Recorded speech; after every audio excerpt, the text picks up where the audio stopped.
அவர்களுக்கும் மற்ற ஆசிரியர்களுக்கும் என்னுடன் பயிலும் மாணவர்களுக்கும் பணிவான வணக்கத்தை கூறிக்கொண்டு காமராசரின் பிறந்தநாளான இன்று அனைவருக்கும் வாழ்த்துதலை கூறி என் கவிதையை தொடங்குகிறேன். விருதுநகரின் வித்து வியக்க வைத்த முத்து, விருதுநகரின் வித்து வியக்க வைத்த முத்து, கருமை நிறக்க கண்ணன் கலங்கமில்லா ஆட்சிக்கு மன்னன், கருமை நிற கண்ணன் கலங்கமில்லா ஆட்சிக்கு மன்னன், மக்களின் நலனை காக்க மனமுடிக்க மறந்தார். உன்னை போல் தலைவரில்லை உழைப்பால் உயர்ந்த உத்தமரே, உன் பணப்பையை நிரப்பாமல் மாணவர்களின் நிரப்பையை நிரப்பினாய், உன் பணப்பையை நிரப்பாமல் மாணவர்களின் நிரப்பையை நிரப்பினாய்.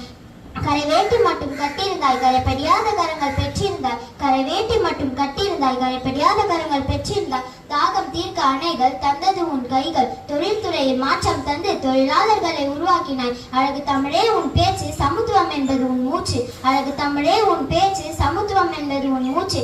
மண்ணில் பிறந்து மனதை விட்டு நீக்காமல் மக்களிடம் சரித்திரம் படைத்த காமராசரை கம்பீரமாக பிறந்தநாள் வாழ்த்துக்களை கூறி விடைபெறுகிறேன். நன்றி, வணக்கம்.